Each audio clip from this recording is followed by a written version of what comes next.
We can also do the same. We can try to find the same amount of stuff from the Amazon cart we just made onto here, but I think it doesn't make that much of a difference because they're valued the same. So I'm gonna show you guys a different PC combo.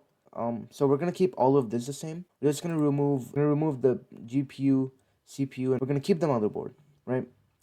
So this right now is 297 bucks, and this is all that we need and one CPU. So if you're going for a really budget gaming setup, I would go for the Ryzen 5 5600G with this integrated graphics. It's a really good CPU. So if you add that, and now our total price, this can run some pretty good games at around 60 FPS or more.